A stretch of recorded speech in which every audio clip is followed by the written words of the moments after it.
보시겠습니다. 창세기 49장 1절 말씀과 2절 말씀 한번 보시죠. 창세기 49장 1절과 2절 말씀 찾으셨습니까? 우리 같이 한 목소리로 같이 봉독하겠습니다. 야곱이 그 아들들을 불러 이르되 너희는 모이라. 너희가 후일에 당할 일을 내가 너희에게 이르리라. 너희는 모여 들으라. 야곱의 아들들아, 너희 아버지 이스라엘에게 들을지어다. 아멘. 주명을 위한 기도를 드리겠습니다. 하나님, 오늘도 우리에게 말씀을 주시옵소서. 주의 말씀이 일 가운데 증거되어질 때 오늘 이 말씀이 나에게 말씀하시는 말씀이 되게 하시고 나의 말씀으로 받고 이 말씀 한 주간 살아내는 귀한 은혜 있도록 도와주옵소서. 성령님 조명하여 주시고 이 말씀 잘 깨닫게 하셔서 한 주간도 승리하게 도와주옵소서. 거룩하신 예수님의 이름으로 기도합니다. 아멘. 오늘 창세기 강의 176번째 시간, 모이라 들으라 라고 하는 제목으로 말씀을 나누도록 하겠습니다. 21세기가 시작되기 전, 바로 전 1999년에 미국에서 대대적인 설문조사를 하나 했대요. 지난 1000년 동안 인류에게 가장 큰 영향을 끼친 사람들이 누구인가 하는 질문을 가지고 설문조사를 했답니다. 상위 1위에서 10위 사이에 오른 사람들을 이렇게 확인해 보니까 국적별로 보면 영국인이 3명이었고 독일인이 3명이었고 그리고 이탈리아인이 4명이었대요. 그런데 이 나라는 모두 그 로마와 신성 로마 제국에서 나온 나라들이라는 거예요. 다시 말하면 강력한 국력이 세계사에 영향력 있는 인물들을 배출하는데 아주 중요한 요인이 된다는 겁니다. 자, 그러면 그 10명의 1위에서 10위까지의 사람들이 누구인가? 참 희한하게도요, 그 10위 안에 든 그 10명의 사람들이 여러 가지 분야에서 골고루 선정된 것을, 희한하게도 그렇게 선정이 된 것을 보게 돼요. 먼저 과학자가 3명이래요. 갈릴레이와 뉴턴과 그리고 다윈이라고 하는 3명이 선정이 되었대요. 진화론자인 다윈이 나온 것은 이 질문이 기독교인에게 한 질문이 아니기 때문이겠어. 일반 모든 사람들에게 물은 질문이기 때문에 그의 이름이 나올 수밖에 없습니다. 그 다음에 과학자이면서도 예술가인 사람이 한 명 있는데요. 그 사람이 누구냐면 레오나르도 다빈치입니다. 그리고 신학자와 종교개혁자도 나왔는데요. 2명이 나왔어요. 그들은 가톨릭 신학의 아버지라고 일컫는 토마스 아퀴나스라고 하는 분과 그리고 종교개혁자인 마르틴 루터입니다. 그리고 음악가도 한 명이 나왔어요. 여러분, 이 음악가가 누구일까요? 이 사람은 신의 입술을 읽고 신의 자식들을 태어나게 하는 것이 음악가이다라고 말했던 베토벤입니다. 그 다음에 탐험가도 한 명이 있었는데요. 사람들은 보통 이 사람을 신대륙을 발견한 사람이다라고 얘기합니다. 근데 여러분, 저는 이 말은 꼭 옳은 말은 아니라고 생각해요. 왜냐하면 이 사람이 아메리카 대륙을 발견했을 때 그 땅에 아무것도 없었던 것은 분명히 아니거든요. 서양인이 인디언이라고 표현했던 사람들이 이미 살고 있었어요. 그래서 저는 이 사람을 아메리카 대륙을 유럽에 알린 사람이라고 얘기해요. 콜럼버스입니다. 그리고 발명가도 한 명이 있었어요. 이 발명가가 누구냐? 구텐베르크라는 사람이었어요. 이 사람은 우리가 기억하시지 금속활자, 즉 활판 인쇄술을 발명한 사람이죠. 근데 이 사람이 좀 특이한 게 뭐냐면 움직이는 활판을 개발한 사람입니다. 그래서 우리나라 고려시대에 있었던 활판은 그냥 고정된 활판인데, 물론 이것이 이제 몽고인과 그다음에 이슬람민들을 통해서 유럽에 전해졌다라고 말하는 사람들도 있어요. 어쨌든 좀 우리의 활판과 조금 다른 움직이는 활판을 만든 그런 발명가입니다.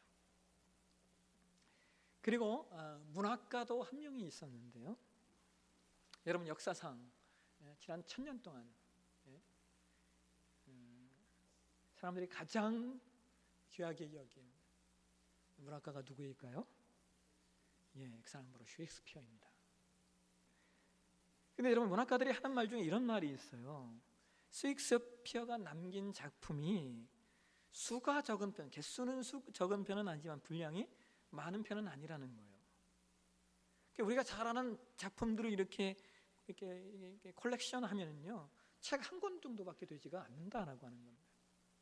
그 양이 고전 문학의 전집인 일리아드나 오디세이에 비교하면 정말 한 것도 아닌 분량이라는 거예요. 근데 그러면 왜 이 셰익스피어가 남긴 작품들이 지난 1000년 동안 수많은 사람들에게 아주 큰 영향력을 미쳤고 또 수많은 문학가들이 있었음에도 불구하고 역사는 그를 가장 위대한 문학가라고 뽑고 있는가? 그 이유가 뭐냐면요, 셰익스피어의 글은 쉽고 간단하며 공감도가 매우 높기 때문이라는 겁니다. 내용이 간단하면서도 명료하고 무엇보다 사람들의 피부에 와닿는 이야기를 그가 하고 있다는 거예요. 그래서 읽으면 그냥 빨려들고 또 너무 길지 않아서 지칠 염려도 없다는 거예요. 그의 글은 핵심을 놓치지 않으면서도 사람들의 마음에 깊은 공감과 감동을 주어서 사람들이 그의 글을 오랫동안 기억하고 또 앞으로도 기억할 것이다 라는 겁니다. 오늘 저와 여러분이 봉독한 말씀은 창세기 48장에서 요셉의 두 아들 즉 므낫세와 에브라임을 자신의 아들로 입양하고 그들을 축복했던 야곱이 이제 자신의 죽음 바로 직전에 모든 아들들을 다 불러놓고 그들을 축복하고 있는 그런 말씀입니다. 여러분, 사실 저는 오늘 이 창세기 49장에 들어와서 사실 1절부터 7절까지의 말씀을 가지고 오늘 그 루벤과 시몬과 레위에 대해서 말씀을 나누려고 한 주간 묵상을 했었습니다. 여러분이 기억하시다시피 우리 교회 설교는 이번 주에 설교가 끝나면 다음 주에 본문이 그냥 바로 나와요. 그렇기 때문에 저는 월요일이 되면 제가 이번 주에 해야 될 그 다음 주 돌아오는 주에 해야 될 말씀을 묵상하기 시작해요. 한 주간 루벤과 시몬 그 다음에 레위를 쭉 묵상을 했는데 제가 설교 원고를 쓰려고 딱 책상에 앉았는데 1절과 2절 말씀을 그냥 지나갈 수가 없는 거예요. 여러분, 제가 전에도 말씀드렸듯이 우리가 성경을 읽다가 반복되는 단어나 반복되는 문장이 나오면 제가 중요하다고 말씀드렸잖아요. 근데 오늘 우리가 봉독한 창세기 49장 1절과 2절 말씀에도요, 반복되는 단어가 두 가지나 등장을 해요. 우리 함께 이 말씀 한번 다시 한번 보실까요? 1절과 2절 같이 한번 읽도록 하겠습니다. 야곱이 그 아들들을 불러 이르되 너희는 모이라. 너희가 후일에 당할 일을 내가 너희에게 이루리라. 너희는 모여 들으라. 야곱의 아들들아, 너희 아버지 이스라엘에게 들을지어다. 여러분, 창세기 49장 1절과 2절의 이 짧은 구절에서 반복되고 있는 단어가 무엇인가? 그것은 모이라라고 하는 단어와 들으라라고 하는 단어입니다. 그런데 여러분, 이 모이라라는 단어와 들으라라고 하는 단어가 뭐 그렇게 특별한 단어일까 싶은데, 근데 여러분, 이 두 단어는요, 교회의 존재 이유와 직결이 되는 단어예요. 다시 말하면 교회가 무엇인가를 우리가 말할 때 이 두 단어가 없으면 교회의 존재 이유를 우리가 설명할 수가 없다는 거예요. 오늘 저는 이 두 단어를 가지고 오늘 좀 교회에 대해서, 교회의 존재 이유에 대해서 좀 말씀을 나누려고 해요. 첫 번째는 모여라라는 거예요. 모이라라는 거예요. 모이라. 여러분, 야곱이 자신의 인생의 마지막 날에 아들들을 다 불러 모았어요. 그런데 여러분, 이것은 단순히 한 가족이 아버지의 임종을 맞이하기 위하여 다 모였다라고 하는 것을 의미하지는 않습니다. 왜냐하면 그들은 앞으로 이스라엘 국가의 12지파를 대표하게 될 사람들이기 때문입니다. 따라서 12아들이 모였다라고 하는 것은 온 이스라엘이 함께 모였다는 것을 의미하기 때문에, 그래서 이 모임은 절대로 사적인 모임이 아니라 엄정한 공적인 모임으로 우리가 이 모임을 이해하셔야 됩니다. 그리고 더 나아가서 여러분, 야곱의 12아들이 모인 이 모임을 우리가 뭐라고 지칭할 수 있냐면 이것을 우리는 교회라고도 지칭할 수 있어요. 왜냐하면 여러분, 교회라고 하는 단어는 히브리어에서는 그 교회를 카알이라는 단어를 쓰고 있고 헬라어에서는 이것을 에클레시아라고 하는 단어를 쓰고 있는데요, 이 단어의 뜻이 뭐냐? 부르심을 받은 자들의 모임이라는 뜻이기 때문입니다. 그러니까 하나님께서 아브라함을 선택하시고 하나님께서 이스마엘과 이삭 사이에서 이삭을 선택하시고 하나님이 에서와 야곱 사이에서 야곱을 선택하여 부르신 것은 하나님이 그들로 말미암아 교회를 만드시기 위함이라는 거예요. 그리고 이것은 동시에 오늘 저와 여러분에게도 마찬가지예요. 온 세계 열방 가운데 그 수많은 나라와 수많은 민족과 백성들 가운데 오늘 저와 여러분이 예수 믿게 된 것, 그것은 오로지 하나님이 우리를 부르셨기 때문에 그 부르심을 통하여 이루어진 일이라는 거예요. 그래서 교회는 뭐냐? 부르심을 받은 자들의 모임인 거예요. 교회라는 모임은 하나님의 부르심에 의해서 시작이 돼요. 세상에 수많은 모임이 있지만 그것을 우리가 교회라고 부르지 않는 것은 그 모임들은 하나님의 부르심에 의해서 시작된 것이 아니기 때문입니다. 그래서 여러분, 교회는 하나님의 부르심에 의하여 시작이 되었기 때문에 그 부르심을 따라서 교회는 열심히 모여야 돼요. 여러분, 신약성경에 초대교회를 연구하시는 분들이 하시는 말 중에 하나가 뭐냐면, 초대교회는 오늘날처럼 주일에 한 번 혹은 주중에 한두 번 이런 모이는 그런 교회가 아니었다는 거예요. 초대교회는 매일 모였다는 거예요. 그래서 초대교회를 또 다른 말로 뭐라고 말하느냐면 공동체라고 말하는 겁니다. 공동체. 여러분, 21세기에 들어오면서요, 한국 교회 안에서 어떤 말들이 나왔냐면요, 교회가 성도님들을 너무 교회 하나만 묶어두고 있다는 거예요. 성도님들이 좀 세상에 나아가서 자기 역할을 하면서 세상에서 신자의 삶을 살아내도록 해야 되는데 교회가 너무 성도님들을 교회 안에만 가두고 있다는 거예요. 저는 이 말에 동의를 했어요. 아주 전적으로 제가 동의를 했어요. 실제로 여러분, 한국 교회에 얼마나 많은 모임이 있습니까? 한국 교회만큼 모임이 많은 교회가 또 어디 있어요? 여러분, 그 서양 교회 목사님들에게요, 한국 교회 목사님들이 일주일에 보통 한 10번 정도 혹은 그 이상 설교를 하시는 분이 있다라고 얘기하면요, 그 사람들이 그 얘기를 듣고 한마디 딱 얘기합니다. 미쳤냐? 이렇게 얘기합니다. 이청준이라고 하는 작가가 있어요. 이청준. 이분이 이제 여러분 아시는 혹시 낮은 데로 임하소서라고 하는 그 기독교 소설을 많이 쓰신 분이에요. 이청준 작가가 뭐라고 얘기하는 줄 아세요? 창작은 천형이래요. 천형. 창작은 천형이라는 거예요. 뭔가를 계속해서 만들어낸다라고 하는 것이 얼마나 어려워요. 그분 천형이래요. 천형. 근데 여러분, 설교가 그렇잖아요. 근데 여러분, 목회자들이, 한국교회 목사들이 일주일에 10번 정도 설교한다는 얘기는요, 이건 또 무슨 얘기예요? 그만큼 모임의 수가 많다는 이야기 아닙니까? 저도 사실 한국교회가 너무 모임이 많다, 이것이 문제이다 싶어서요, 실제로 모임을 줄이려고 제가 애를 많이 썼어요. 앞으로 더 줄여갈지도 몰라요. 사실 그래서 우리 교회는 사실 주일 오후 예배가 없어요.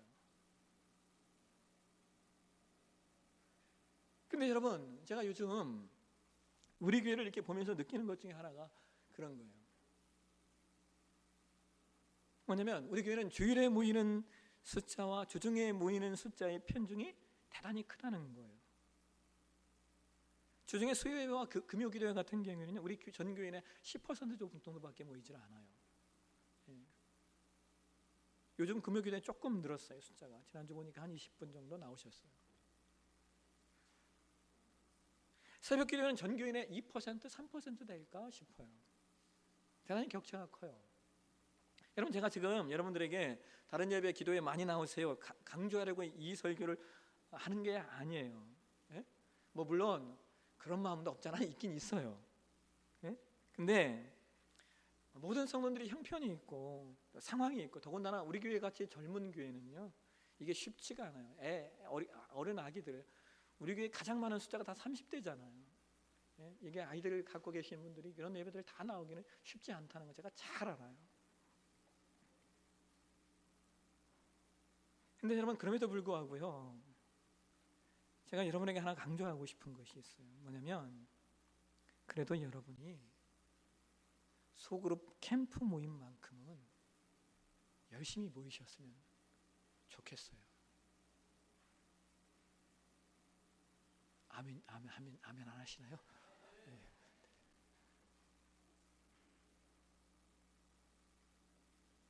왜 소그룹 캠프가 중요하냐? 여러분이 이 모임에 참여해야 비로소 우리가 진정한 공동체가 되기 때문에 그래요. 여러분, 초대교회는 공동체였다라고 제가 말씀을 드렸잖아요. 그래서 우리 교회도 사명선언문, 존재 목적의 첫 소절이 그거잖아요. 우리의 사명은 이 땅에서 하나님 나라를 살아내는 더불어 삶 공동체가 되는 겁니다. 이게 우리 존재 목적의 첫 소절이에요. 우리가 진정한 공동체, 인생이 나누어지고 삶이 나누어지고 함께 울고 함께 우는 그런 공동체가 되려면 여러분이 소그룹 캠프 모임에 참여하셔야 돼요. 여러분, 데이비드 리치먼이라고 하는 분이요, 고독한 군중이라는 책에서요 무슨 말을 하냐면 이분이 이런 얘기를 해요.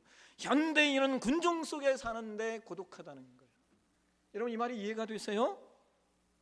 군중 속에 사는데 현대인들이 너무나 고독하대요. 여러분, 군중 속에 사는데 왜 고독합니까? 무엇이 없기 때문에 그런 거예요? 공동체가 없기 때문입니다. 공동체.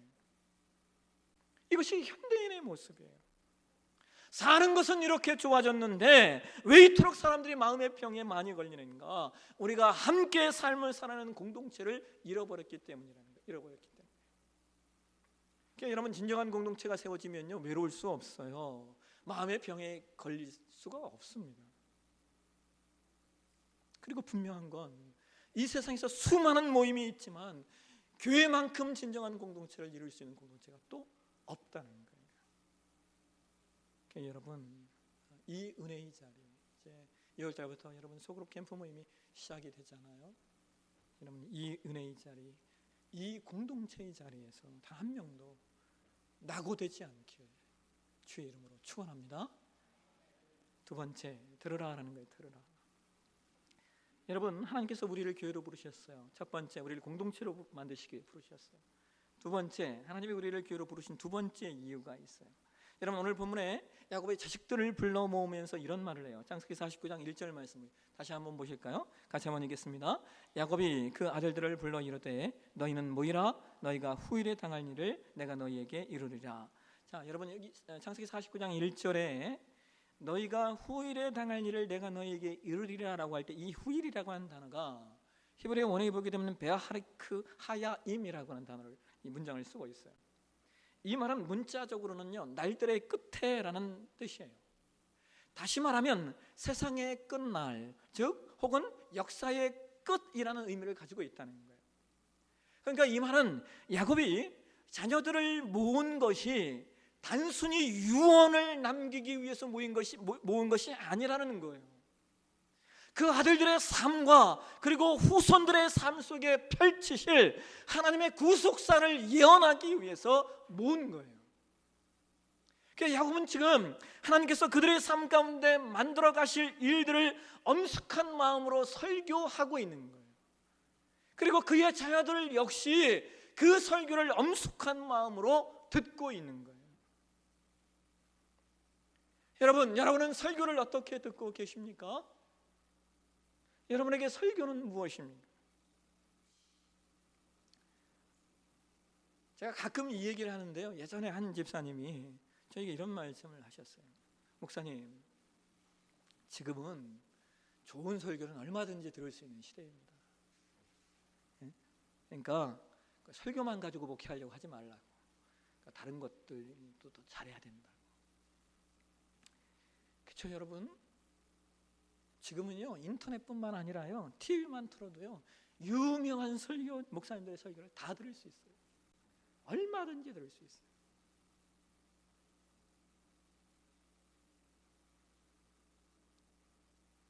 근데 여러분, 정말 그럴까요?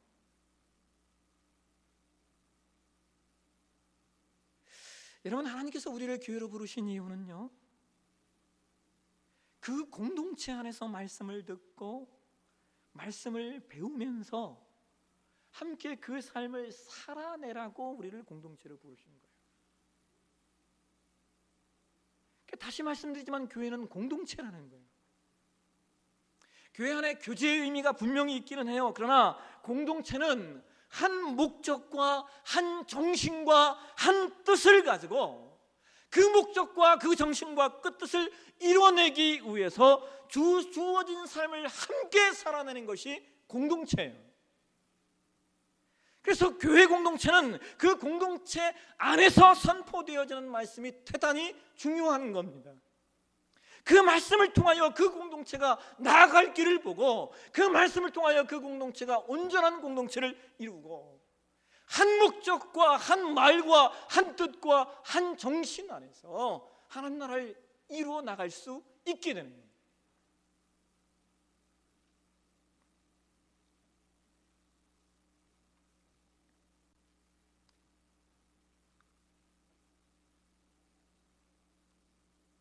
그래서 여러분, 저는 이렇게 목회하면서 제가 다른 건 모르겠지만 저의 설교에 대해서 어려워하시는 분들이 있다면 저는 좀 단호해요. 이게 무슨 말이냐? 제가 설교에 의해서 이의를 제기하지 말라, 그게 아니라요. 여러분, 저는 제가 설교가 얼마나 부족한 사람인지 알고 있습니다. 제 목회 철학이 목회 철학 중에 하나가 뭔지 아세요? 매년 새해가 되면 반드시 제가 설교학에 관한 책을 산다. 지난주에도 제가 샀어요. 반드시 그 책을 정독한다. 이게 제 목회 원칙이에요. 여러분, 신학교 졸업하고 목사가 된 목사님들이요, 다른 목사의 설교 잘하는 목사의 설교집은 읽어도요, 설교학에 관한 책들은 목사가 된 이유는 거의 안 읽습니다. 제가 이걸 제 삶의 원칙으로 잡았어요. 매년 새해가 될 때마다 설교학에 관한 책을 반드시 사서 정독한다. 왜요? 제가 부족한 걸 알기 때문에 그래요. 근데 여러분, 그럼에도 불구하고요, 설교는 듣는 귀가 다 달라요. 그죠? 여러분, 이 말씀 이해하죠? 설교는 듣는 귀가 다 달라요. 그래서 만약 저의 설교를 듣는 것이 어려우시다면 저는 설교가 들리는 다른 교회 찾아가시라고 저는 얘기해요. 왜냐하면 교회는 하나님의 말씀을 듣고 배우는 것이 아주 큰 부분을 차지하기 때문에 목사의 설교가 맞지 않으면 다른 방법이 없어요. 뭐 손을 간의 관계의 문제라면 어떻게 해결해 볼 수 있겠는데요, 설교는 방법이 없어요. 그래서 아프지만 설교가 자신에게 들려지지 않고 맞지 않다면 어쩔 수 없어요. 실제로 여러분, 우리 교회 예전에 한 어떤 성도님이 저에게 왜 창세기 강해만 하냐고 설교를 못 듣겠다고 하신 분이 있었어요. 제가 마음이 아팠지만요, 제가 그분에게 알았다, 더 좋은 설교 잘하시는 교회, 집사님에게 설교가 들리는 교회, 강해 설교하지 않는 교회에 찾아가시라고 말씀. 그러니까 가셨어요, 진짜. 기도해주고 제가 보냈어요. 근데 여러분, 또 그럼에도 불구하고요, 저는 여러분 안에 이러한 의식도 좀 있었으면 좋겠어요. 뭐냐면, 설교를 내 입에 맞는 것으로만 듣지 않겠다라고 하는 의식 말입니다. 여러분, 이거 대단히 중요합니다. 여러분, 우리가 다음 주에 야곱의 예언적 설교에 대해서 말씀을 계속 나누실 텐데요, 여러분, 야곱이 죽기 전에 자식들에게 남기는 말임에도 불구하고요, 야곱이 절대로 자식들이 듣기 좋은 이야기만 남기지 않습니다. 아주 무서운 말씀도 야곱이 자식들에게 해요. 그래서 여러분, 예수님이 이런 말씀을 하셔요. 우리 함께 마가복음 4장 23절 한번 보실까요? 같이 한번 읽겠습니다. 들을 귀 있는 자는 들으라. 여러분, 이 마가복음 4장의 배경이 어떤 말씀인 줄 아세요? 예수님께서 제자들에게 알아듣기 어려운 비유에 관한 말씀을 하시고 나서 하시는 말씀이에요. 어려운 비유의 말씀을, 제자들이 못 알아듣는 말씀을 하시고 나서 들을 귀 있는 자는 들으라 라고 이야기하시는 거예요. 어려운 말씀도 들을 귀가 있어야 되고, 또한 들을 귀가 있는 사람은 듣는다, 그거예요. 또 여러분, 요한계시록 2장에서도요, 성경이 이런 얘기를 해요. 요한계시록 2장 7절, 이 말씀이 29절에도 계속, 요한계시록 2장에서 계속 이 말씀이 번복이 돼요. 같이 한번 보실까? 2장 7절 말씀. 귀 있는 자는 성령이 교회들에게 하시는 말씀에게 들을지어다. 여러분, 이 말씀의 배경은 소아시아의 7교회에 대한 말씀을 하시면서 나온 말씀이에요. 그래서 요한계시록 2장을 보면 이 말씀이 계속 반복되고 있는 것을 보게 돼요. 근데 여러분 기억하시죠? 소아시아 7교회에 대한 내용은 2교회를 빼놓고는 다 책망에 관한 말씀이에요. 무슨 말입니까? 귀 있는 자는 자기가 듣고 싶은 말씀만 듣지 않고 듣고 싶지 않은 말씀도 들을 수 있어야 한다는 거예요.